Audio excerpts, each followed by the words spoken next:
Moments ago, the president touched down at Joint Base Andrews in Maryland after that historic summit with North Korea's dictator Kim Jong-un. This is the first time we've seen Kim tell a United States president in person that he supported denuclearization. That's a historic achievement. The Deputy Attorney General was threatening the Intelligence Committee for investigating, just asking for paperwork. A member of the executive branch, which is what Rod Rosenstein is, shouldn't be able to bully the legislative branch. A bipartisan effort to force a DACA vote is now dead, but it was close. House Speaker Paul Ryan announcing that Congress will consider 2 immigration bills instead. Critics predicted the economy would collapse when Trump became president, but the American people are more confident than ever. You know, it's really not putting America first, it's putting Americans first. Getting the government out of the way so we can solve our own problems. I love it. I want some more of it. I try so hard. I can't rise above it. Don't know what it is about that little gal's loving, but I like New York City. That's right. Hi, everybody. Welcome to the show. Brian's got some breaking sports news. This means a lot to me and the world. The World Cup is coming to the U.S. in 2026. Soccer, yes.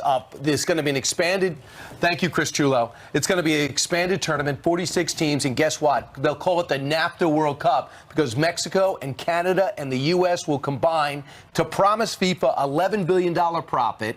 The most profitable World Cup ever was here in 1994. It enabled us to start a professional league with the revenue it gained. The MLS is now thriving, fastest growing in the world.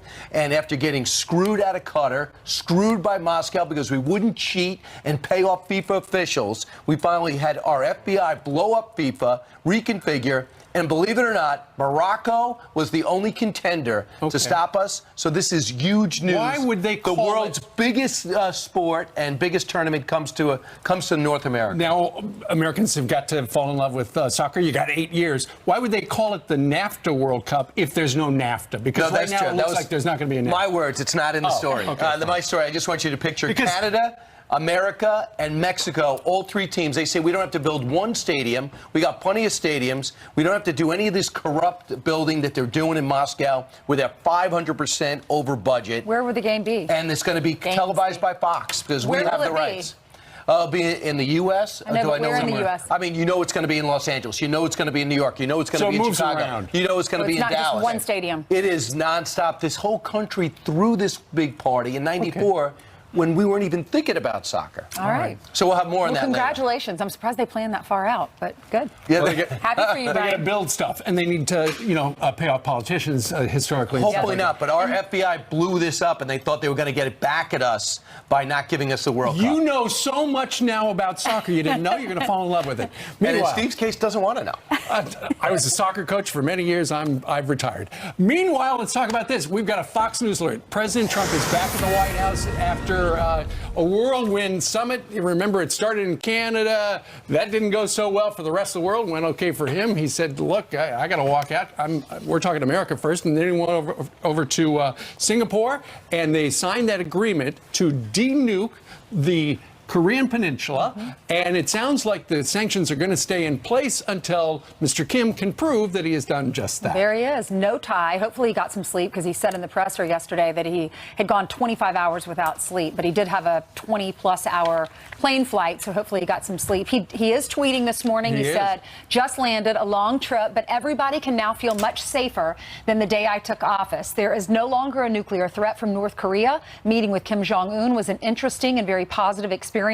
North Korea has great potential for the future. So what's interesting is the North Korean newspapers covered it this way and said, they obviously looked at their leader. They knew once he left, they announced that he left and where he was going. The Korean news state media reported that President Trump and Kim Jong-un met, and they agreed to adopt a step-by-step approach to denuclearizing the country. So North Korea government told the North Koreans they're going to denuclearize. I think that's important. Absolutely. The president also tweeted, before taking office, people were assuming that we were going to war with North Korea. President Obama said that North Korea was our biggest and most dangerous problem. No longer sleep well tonight. He also tweeted this out, and this is big. The world has taken a big step back from potential nuclear catastrophe. No more rocket launches, nuclear testing, or researches. The hostages are back home with their families. Thank you to Chairman Chairman Kim, our day together was historic. Think about that, how far we've come and what's happened because of this. 3 hostages back home safely. They're getting rid of their missile, their testing sites. They're saying they're going to de-nuke. That could lead to, if they did not de-nuke, that could lead to a war. So many lives have been saved if we don't have to go to war. Right. There's 4 elements in it. A lot of people expected more. It is just the start. A lot of people are saying, wow, I'm so disappointed. Other people are high-fiving. I think the best or the worst is yet to come. It's all going to come out in the next 6 months. It's a good first step. Yeah, according to the president. Meanwhile, Senator Cory Gardner joined us last hour. He's on the Foreign Relations Committee. He talked to the president. Here's what he said, what he knows and what he thinks will happen. First time we've seen Kim tell a United States president in person that he supported denuclearization. We have a ways to go, but that's a historic achievement. The bottom line is this: we will know that we have an agreement that is working with and toward denuclearization. And we're going to know that soon. We're going to have more follow-up meetings. This is going to be tested. The president made it clear that this will continue if there's not the progress made toward denuclearization that was promised. Exactly right. So, you know, there are a lot of details that are going to be fleshing out in the days and weeks and months ahead, but it is a good first step. Meanwhile, let's talk a little bit about this. You know that Congress has oversight over the executive branch, right? Well, they've been trying for a very long time to get some of the documents regarding the Mueller investigation. So a number of months ago, back in January, I understand, there are a couple of committees, in particular the Intel Committee up on Capitol Hill, and they asked the Deputy Attorney General to go ahead and provide some documents that they need. And they wanted to establish a paper trail. So we're going to request these on paper, so that there's a record. Well, then he came back, Rod Rosenstein, and he was angry that they had sent requests for documents in writing. And then he was critical of the request to then have the Department of Justice and the FBI respond in writing as well. And that turned out to, in the estimation of a couple of people who were in the room, sounded like he was intimidating these congressional staffers, threatening them with subpoenaing their records and their phones just to push them back. So they're saying, we want to tell the American people what's really happening in this Russia investigation. We want oversight. We want to see what's happening. So give us those documents. Give us those records. If you're not trying to hide anything, you won't care. You'll give them over to us. And then, according to people in the room on this committee, they said Rosenstein came in and threatened them and said, you want these records? Then I want to see all your phone records and I'll subpoena them. Right. DOJ said that didn't happen. That didn't happen. He was just protecting himself if he was going to be held in contempt of Congress. Alan Dershowitz weighed in on the legality of this so-called intimidation. This is a classic dispute between separation of powers. The legislature has the power, obviously, to oversee and investigate the executive branch. And a member of the executive branch, which is what Rod Rosenstein is, shouldn't be able to bully the legislative branch. He should be transparent. He should turn over the documents. He should be cooperative. And Congress should be cooperative with the executive branch. You know, we have so much dispute today, partisan dispute between the legislature and the executive branch. You know, they're all Republicans. They shouldn't be fighting with each other. DOJ says no one in the room was ever threatened with a criminal investigation. This information's false, and we have the right to defend ourselves. Mark Meadows and Jim Jordan were on with Laura last night. They said that they are going to have a resolution coming out very promptly, probably today, compelling the Deputy Attorney General, Rod Rosenstein, to provide these documents that they say they are entitled to because Congress has oversight over the Department of Justice. And by the way, it's going to be interesting on Thursday because Rod Rosenstein will be briefing the president on the IG report, which is 500 pages long, to find out and give the president a concrete idea of what the IG report says about what was done and not done in the Hillary Clinton email investigation. All right. And so that should be interesting. And then what the president tweets after that will be fascinating. And it's the president's birthday. Yeah, tomorrow. That's right. Well, Andrew McCabe, who was involved in this, he was the former FBI deputy director. He's now suing the DOJ and the FBI. And you remember him. Wow. He was the one that he was a few days away from retirement, and he got fired because he was leaking information to the press and then lying about it to investigators, to the intel community, and was proven to lie several times. And so he got fired and didn't get his retirement. Yeah, and it's going to be really fascinating to see how Andy McCabe ends up going, because he'll have to, going after James Comey because they both can't be telling the truth. So he is actually having his legal team sue. So this is fascinating because at one point he was all focused on the president. Now he realizes his problems are much deeper. Well, he says, I want the files. right? I want the files connected to this. I want to know, I want to see the Inspector General manual on how to discipline people who are in big trouble, because right now the Department of Justice is not providing that to Mr. McCabe, who used to be part of the Department of Justice, ironically. Ultimately, McCabe's lawyers say they're just trying to clear his name. So stay tuned for that. I think they're trying to get his retirement money, too. Right. Somebody whose name is always clear, Jillian Mealy. Yes, absolutely. No, your background check, crystal clear. Crystal clear. No problems at all. Good morning to you guys. Do it as well. Fox News alert now. Police believe they have the person responsible for shooting an officer outside Pittsburgh. One of the officers was hit in the arm and bulletproof vest. The other suffered a head injury. They are both expected to be okay. A suspect opening fire as police responded to a potential abduction, sparking a manhunt overnight. No word yet, though, on an official motive. The FBI agent who accidentally shot a man after doing a backflip in a bar is now charged with assault.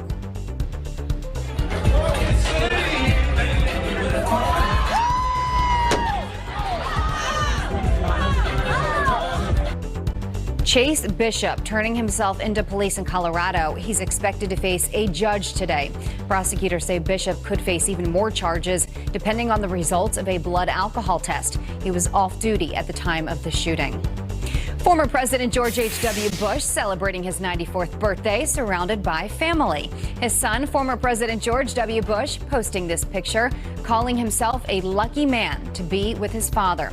Granddaughter Jenna sharing this sweet snap of her daughter and her Gramps, as she calls him, in the anchor of the family. That's cute. George H.W. Bush is now the only former U.S. president to turn 94 years young. That's a look at your headlines. They're the cutest family. Oh, I he's so know. sweet. And they're spending their summer up at Kennebunkport at Walker's Point. Maine. Very What he nice. wanted.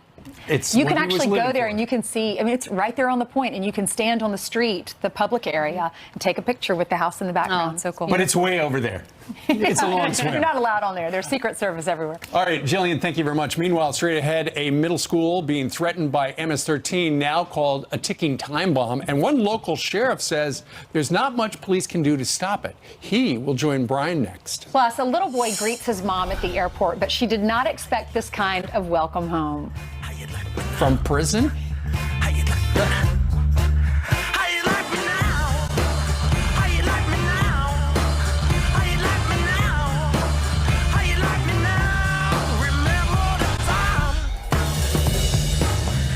when All right, glad you're up. 16 minutes after the hour. Get this. A ticking time bomb is what some say. That's how teachers described a middle school in Riverdale, Maryland, threatened by MS-13 gang violence.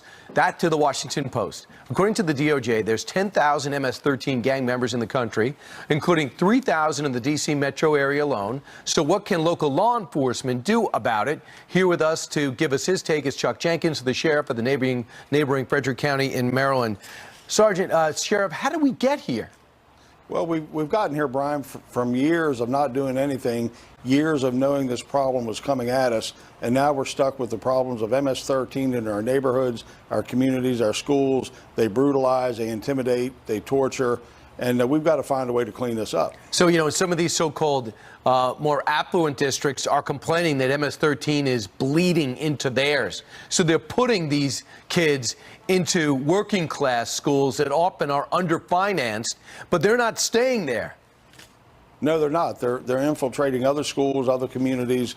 Again, teachers are afraid to teach. Our students, our children should not be afraid to go to school to learn. That should be a safe place. But now we're feeling the impact of years of gang infiltration, and it's going to get worse until we do something. Yeah, you got Northern Virginia, Long Island, and Boston. When these kids came flooding across the border, in many cases, the unaccompanied minors, they were picked up under the DACA provision, and they were scattered in these communities, but not to rich schools. You have schools that are struggling, and they make these classes, which are already too big, even more unwieldy, and they don't even speak English, so they need even more support. That's right, Brian. And listen, Prince George's County, Montgomery County, this part of Maryland, now into Frederick County, my jurisdiction, was a targeted area for relocation. For some reason, and we know the MS-13 population in this part of Maryland that I'm talking about is well over 5,000. So teachers, in some cases, afraid to teach, kids afraid to go to school? Very much so. I can tell you in my jurisdiction a couple years ago, we had a problem in one of our high schools where MS-13 owned the second floor. That was their turf. 18th Street turf was on the first floor. There were fights every day. There was constant problems in the school. And again, teachers can't do their job. Yeah, Children can't learn. Yeah, when a kid comes across and says, I'm a refugee, but he's got neck tattoos, that might be the first clue. That is a clue. Yeah, nearly a dozen parents told the Post they were worried about gang activity at their school, and it happens to be just 10 miles from the White House. How can it be anywhere in the United States, Brian? How could we have let this happen? How could it happen again? What have we done to change things? Well, we haven't done enough yet. What we need to do is a push from this administration, from the Justice Department, to declare this organization a terrorist organization and clean them up, get them out of here, and get them out of this country. So what kind of support are you asking? You need money? You need people? We need a declaration from the White House, from President Trump, from the Department of Justice, to allow local law enforcement to be effective, get in there and clean these pockets of crime out. Yeah, you don't have to dig out the next Nicholas Cruz. They're sitting there right in front of you, declaring their MS-13, daring you to kick them out, and your sheriff on with us telling us, give me the power to do so. Thanks so much. You know, it takes outraged parents to push the government to do things locally, and then it'll end up federally. Thanks, Sheriff. Appreciate it. All right, meanwhile, coming up straight ahead, caught on camera, a mom attacks a school bus with a hammer. Her own daughter was on board. Wait until you hear what sparked that wild scene. Plus, Kid Rock hits the campaign trail, but not for himself. He's backing an Iraq War veteran running for Senate. That candidate, John James, will join us live next.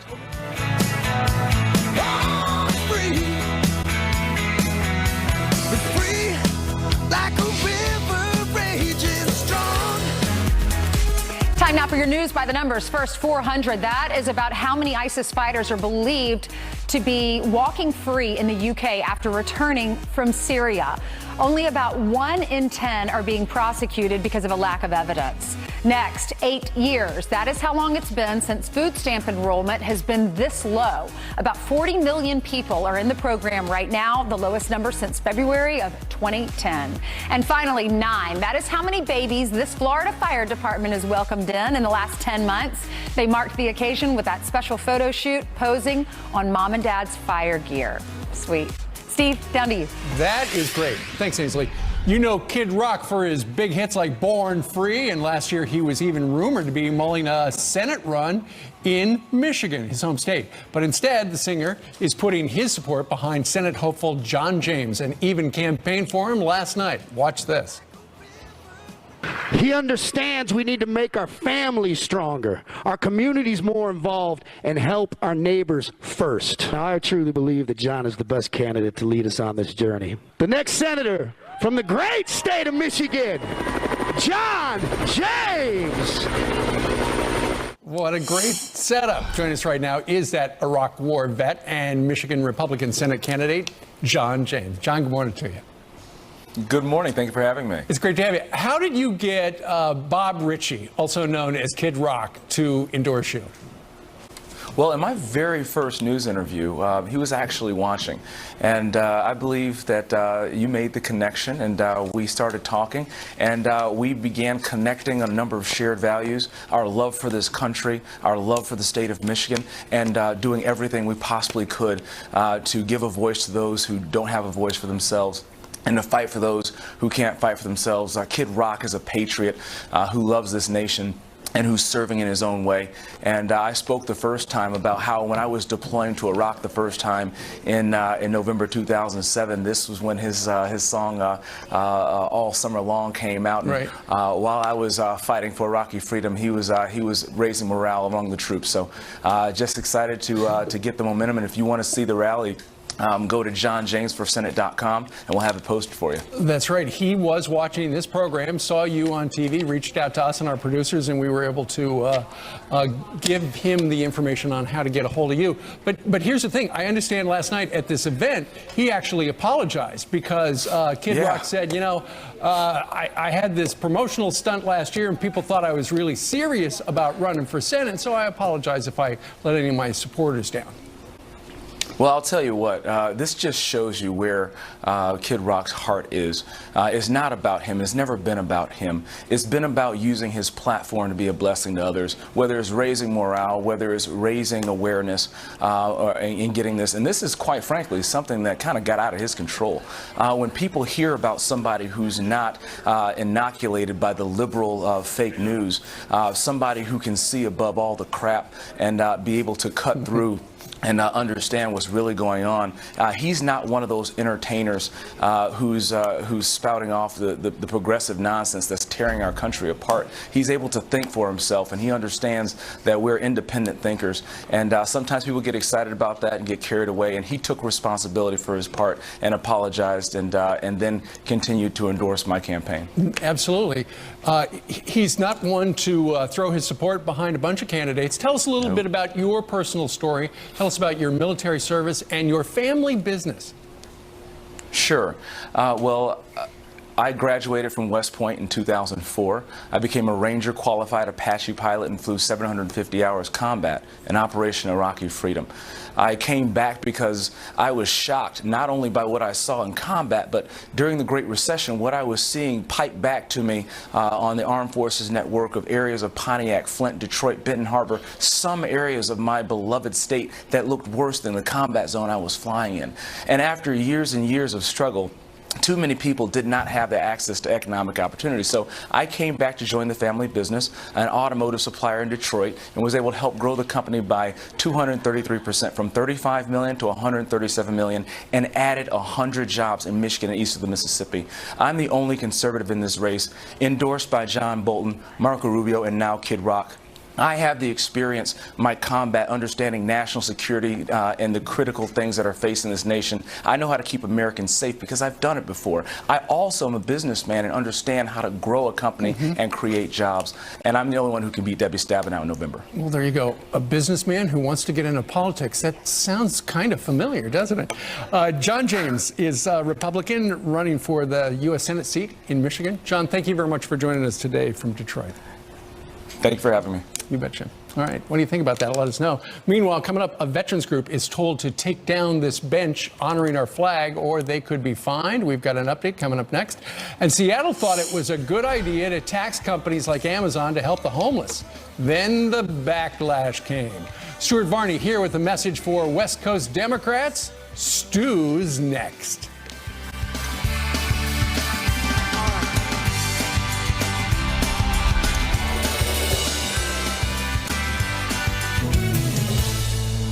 I just found out that the Seattle City Council is going to tell homeless people dying on the street that the pain of Jeff Bezos is greater than your pain. I want Seattle to be a vibrant, beautiful city just like everyone else. But this head tax is not the right answer. Taxing businesses, small businesses, businesses that have thin margins that aren't Amazon, will impact prices, will impact jobs.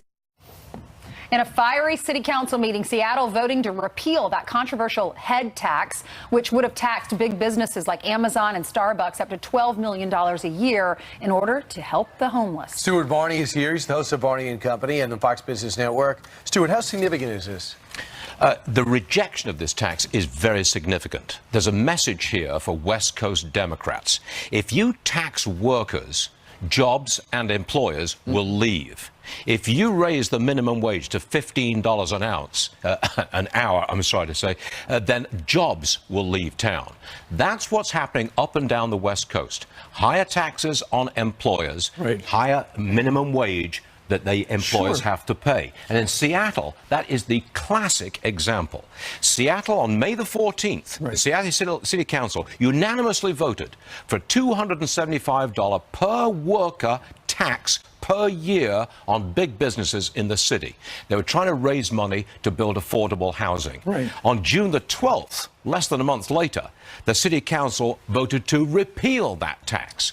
Amazon and other big employers had said, you do that, and we leave.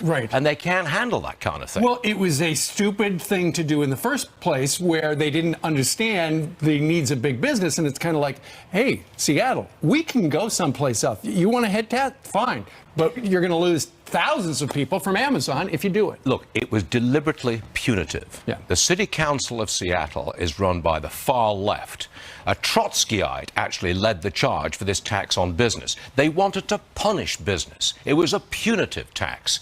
And finally, employers said, led by Amazon, and this is unusual for Amazon, because they were going very public with this, don't do that. We leave. Don't do that. They've got 45,000 people. What does it employed say in when Seattle. Washington State, when Seattle is doing this? Because we think of that as such a liberal state that they would have voted in favor of this, and when they don't, what does that tell us about the liberal left? Listen up. Well, it tells you that the left does not like business and blames business for the homelessness problem up and down the West Coast. But wait a second. There's a message here for other cities across America which are trying to attract Amazon and its second headquarters.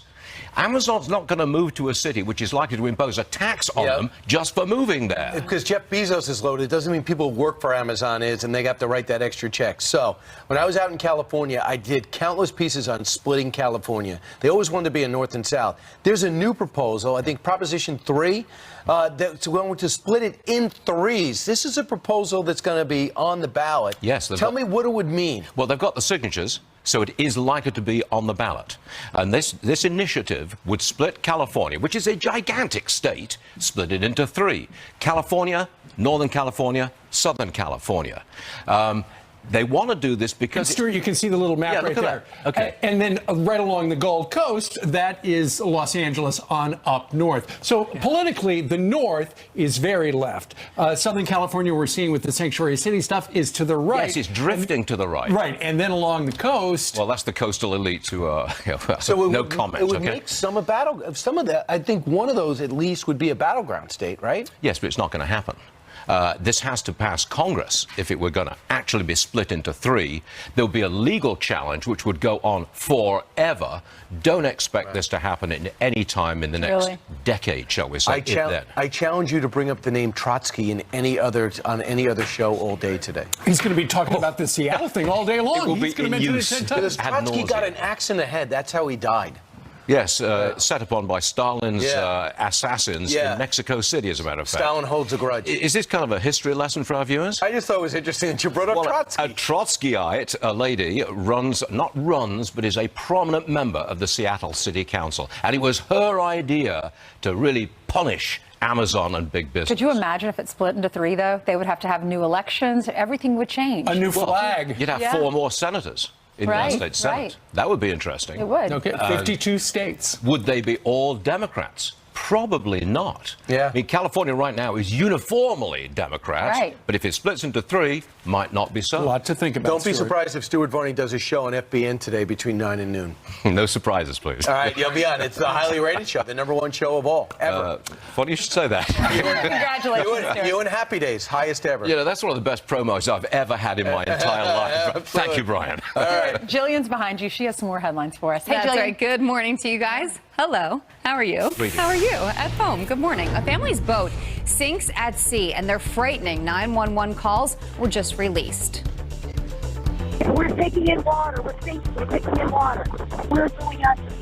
Please help us. Please help us. Please help us. We're going over. Please help us. Okay, we're coming now, ma'am.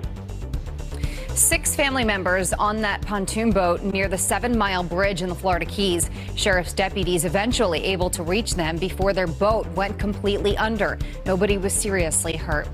A mother smashes a packed school bus with a hammer. The terrifying moments caught on camera. This parent has got a hammer at my door. This may be crazy. All right, so here's the backstory. It started when 2 girls got into a fight on the bus and each called their moms. One of those moms tracking down the bus and banging the windows, but the driver initially refusing to open the door. Well, she eventually got off. No one was hurt. The Arizona woman is charged with disorderly conduct. Don't mess with mom. A victory for the red, white, and blue. An American flag painted on a bench outside a Veterans Club in New York can stay. The city doing an about-face after initially ordering the American Legion to remove it or face a fine. Someone had complained that the bench encroached on the sidewalk space. Officials now say that order was a mistake and the bench can stay. This is hilarious. Welcome home from prison, Mom. A little boy going viral for this hilarious sign at the airport. He and his dad came up with the joke before picking up Mom from a week-long business trip. The Oklahoma woman was a good sport and posted it online. It has been shared nearly 100,000 times.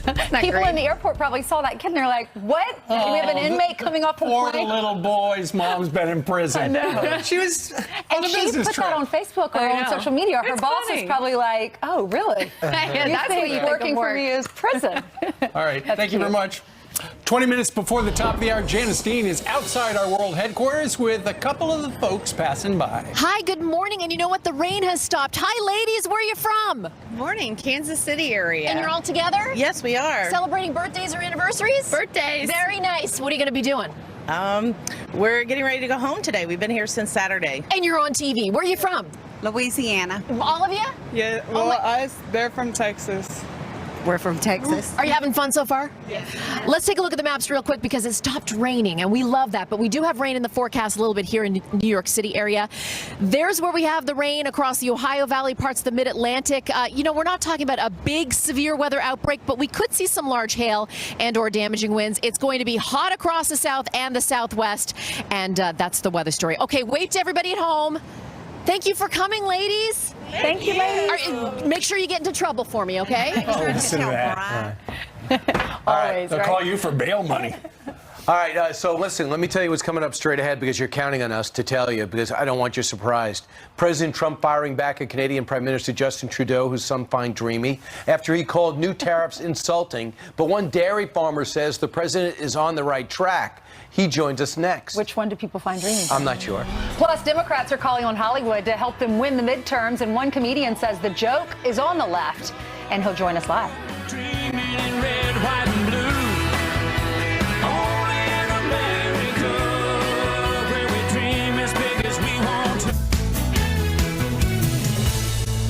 Good morning to you and welcome back. Time for some quick headlines. Just because you live in the woods doesn't mean you have to lock up. Take a look at this mama bear caught on camera sliding a door open and inspecting a minivan in upstate New York. Moments later, her 4 cubs joined the party. They didn't cause major damage, but they did leave paw prints. And a squirrel caught red-pawed shoplifting in Disney World. You can see the thief help himself to a bag of M&Ms, then run out of the store in the Magic Kingdom. He's still on the loose. So if you have any information, I don't know where you should call. Ainsley.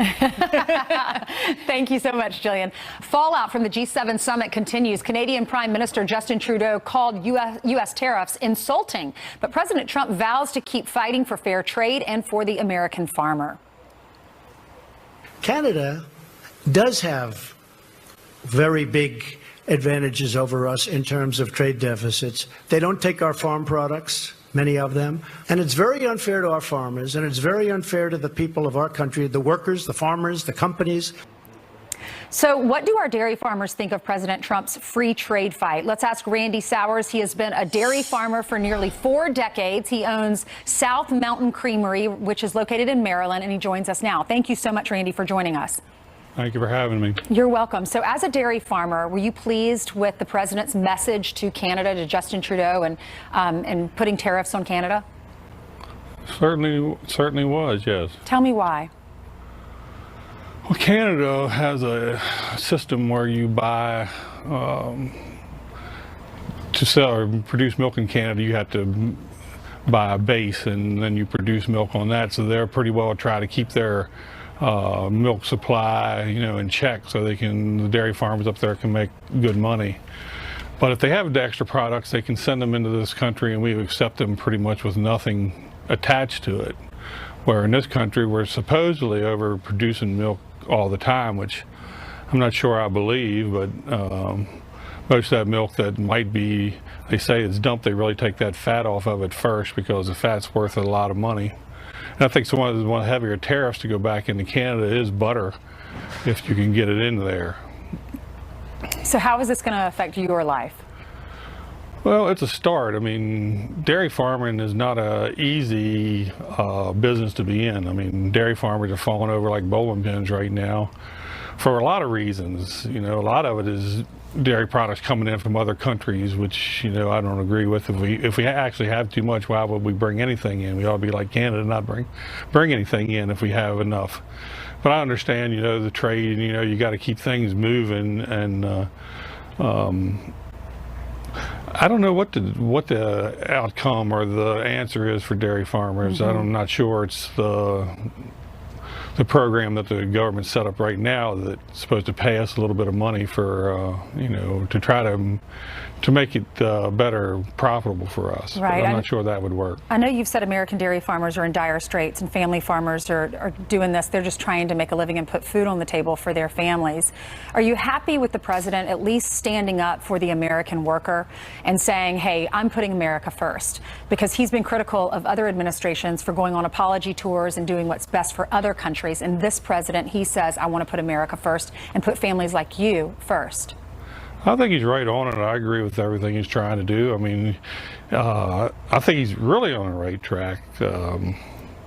I guess time will tell. I don't think it's going to hurt anything. I mean, I'm not worried about it. I think being a businessman like he is, he understands what we're going through a little bit. But farming is different. I mean, farming is something that this country ought to really be concerned about, because if people like me that are willing to work 16 to 20 hours a week, 7 days a week, you know, can't do this anymore for a lot of different reasons, and big corporations take over, people are going to start paying more for their food. I mean, in the United States, we pay like 7% of our income to food, and I think the closest country to that is twice that much. I mean, some people are paying 50% for the food. But I mean, if they had to pay me wages like, you know, you work for big corporations to pay me double time and all that kind of stuff for everything over 40, I mean, you can see how expensive it would get. Yep. Well, Randy, thank you for what you do. We have a lot of milk in our house, and we're grateful for the product that you're putting on all of our tables. Thank you. Thanks we for appreciate having it. me. Thanks for being on. President Trump back at the White House this morning after his historic meeting with Kim Jong-un. So what comes next in the talks with North Korea? We're going to ask Kellyanne Conway live at the top of the hour. Plus, Democrats bring in a new team to help them win the midterms. Yes, I have thought an awful lot about blowing up the White House. I'm going to say one thing. Trump. But one comedian says the joke is on the left, and he's going to join us next.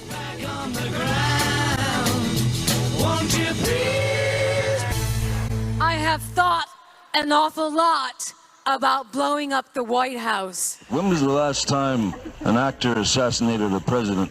I'm going to say one thing. Trump. All right, Hollywood has been very clear, crystal clear in their message for the White House. And now Democrats, instead of running from those celebrities, are turning to them to help with voter turnout and messaging ahead of the elections. They want some of that promotion and marketing genius. Is that a good idea? Joining us with his reaction is comedian Michael Loftus, who joins us from Tinseltown. Michael, good morning to you. Good morning. Hey, good morning. Thanks for having me on, guys. So what could the Democrats what kind of help could the Democrats get from Hollywood that they can't figure out on their own? First of all, finally, Hollywood is helping the Democrats. Finally. Like that's all they ever do is help the Democrats. And I find it just hilarious that the Democrats have to turn to Hollywood for their messaging. Like, how horrible are you as a political party if you don't, like, wake up knowing what it is you want to do? The Democrats have blamed everybody. They blamed the Russians. They blamed women who were convinced to vote for Trump by their husbands. They blamed the flyover people. And now they're blaming, oh, we had a bad motto. No, it's not the motto. America doesn't dig what you're selling. Because you're selling. Mike, here's the big thing. Hillary Clinton had huge crowds when Jay-Z was there and the celebrities marched out and LeBron James showed up, but they didn't convert to votes. I don't understand how they couldn't understand that it's not going to be their key to success. I think Americans are so smart they realize with the Democratic Party there's no there there. Hillary was just like some kind of robot. You know, I've got hot sauce in my purse. Why am I not ahead by 50 points, you may ask? I mean, I remember no that. one was That's buying right. it. They're in the business. The Democrats are in the business of convincing everyone that it's not fair, and they can make it fair. Hey, and Michael. they can only make it fair if they can take that guy's money and give it to that person. It's socialism. They're selling socialism. That's why they need a new motto. Some of the celebrities in this DNC group are Alyssa Milano, Helen Hunt, Rosemary DeWitt, Ron Livingston, and Jason George. There are their pictures. Does it actually backfire, though, on the DNC? Because you hear conservatives or even independents that in the middle of the country that say they're so out of touch. They don't understand. They're gazillionaires. They don't understand what we're going through.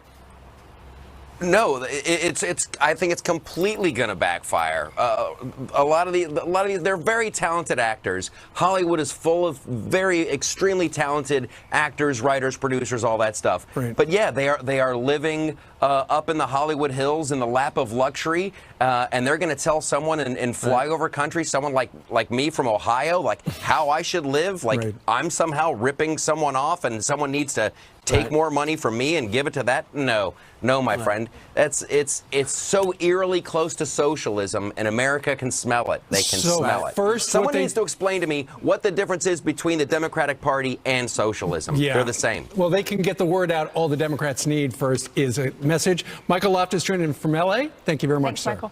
He's a great comedian, and guess what? Kellyanne Conway will be with us, and she looks like that.